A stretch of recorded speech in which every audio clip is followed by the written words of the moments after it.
ফ্যাসিবাদের ধারে কাছে যারা ছিল না সেই ধরনের দেশপ্রেমী লোকজনদেরকে নিয়ে আপনি উপদেষ্টা করেন, কোনো আপত্তি নাই।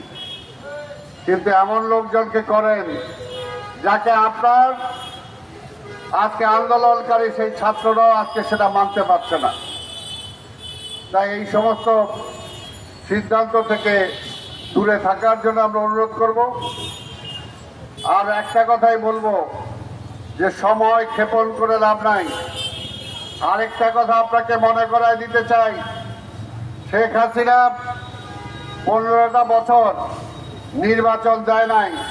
কেন দেয় নাই? মনে করছিল নির্বাচন দিলেই যদি বিএনপি আইসা পড়ে, নির্বাচন দিলেই যদি তারেক চলে আসে, এই কারণে হাসিনাকে আমরা বলতে শুনছি। সেজন্য আমরা হাসিনাকে বলতে শুনছি কিসের জন্য নির্বাচন দিব? ওই তারেক আইসা দেশ চালাবো এটার জন্য? আজকের এই সরকারের মধ্যেও কি কারো মাথায় ওই ভূত আছে কিনা যে নির্বাচন দিলে যদি আবার বিএনপি চলে আসে?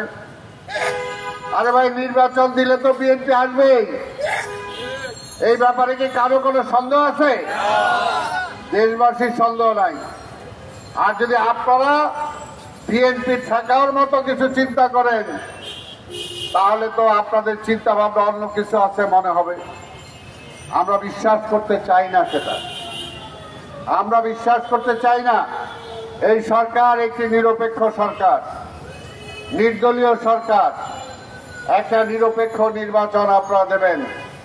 জনগণ কাকে ভোট দিবে সেটা জনগণের ব্যাপার, সেটা আপনারা নির্ধারণ করার কেউ না, আপনার চিন্তা ভাবনা করারও কেউ না। আপনাদের পিছন থেকে যদি কেউ বলে যে ভোট দিলে এখনই যদি ভোট দাও বিএনপি চলে আসবে, তাহলে তারা বুঝবেন যে তারা হলো ফ্যাসিবাদের দোষর। তারা ফ্যাসিবাদকে ফিরে আনতে চায়, তারা দেশে আরেকটা অরাজকতা সৃষ্টি করতে চায়। আর বিএনপির পক্ষ থেকে আমরা বলতে চাই, বিএনপি ক্ষমতায় বিশ্বাস করে না। বিএনপি জনগণকে জনগণের হাতে জনগণের ক্ষমতা ফিরিয়ে দেওয়াতে বিশ্বাস করে।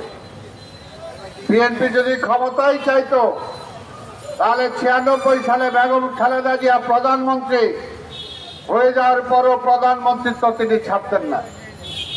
বিএনপি যদি ক্ষমতাই চাইতো তাহলে 5ই আগস্টেই সকল বিরোধী দল আন্দোলনকারী বিরোধী দলকে নিয়ে তাহলে সেদিনই জাতীয় সরকার গঠন করতে চাইতো। আমরা সেটা চাই নাই।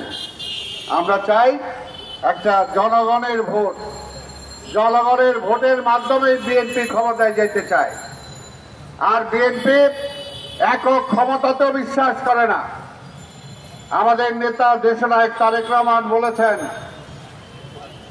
আমরা যদি নির্বাচিত হই তাহলে আন্দোলনকারী সকল দলকে নিয়ে আমরা জাতীয় সরকার গঠন করব।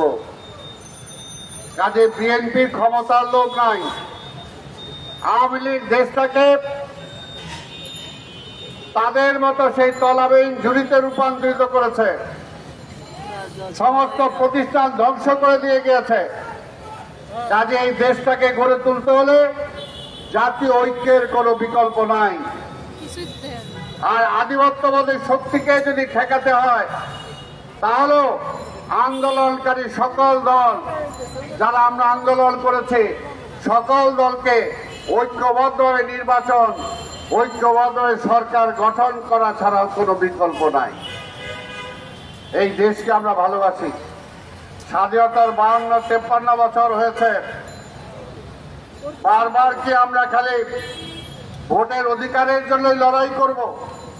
পাকিস্তানিরা ভোটের অধিকার দেয়নি বলে আন্দোলন করেছি, যুদ্ধ করেছি। আবার ভোটের অধিকার চলে গিয়েছিল বলে 90 সৃষ্টি হয়েছিল। আবার ভোটের অধিকার চলে গিয়েছিল বলে এই 5ই আগস্ট আবার অভ্যুত্থান হয়েছে।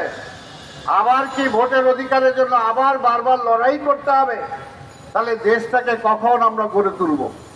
আমরা বিশ্বাস করি এই দেশের মানুষ, 18 কোটি মানুষ, এই দেশের একটা সম্পদ, এটা একটা বোঝা না। যদি জনসংখ্যাকে আমরা কাজে লাগাতে পারি আমরা যদি চুরি বন্ধ করতে পারি, লুট বন্ধ করতে পারি, এমপি মন্ত্রী হওয়ার সাথে সাথে নিজের ভাগ্য পরিবর্তন করার পথ বন্ধ করতে পারি, তাহলে কিন্তু এই দেশের মানুষের জন্য কিছু করা সম্ভব। যেটা আমাদের নেতা জিয়া রহমান করেছিলেন।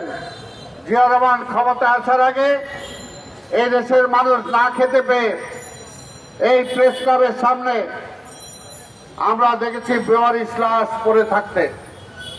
আমরা দেখেছি এই সচিবালয়ের সামনে, এই হোটেলগুলোর সামনে এখানে ডাস্টবিন ছিল, সেই ডাস্টবিন থেকে উচ্ছিষ্ট খাবার মানুষ আর কুকুর কিভাবে টানাটানি করেছে এই আওয়ামী লীগের আমলে।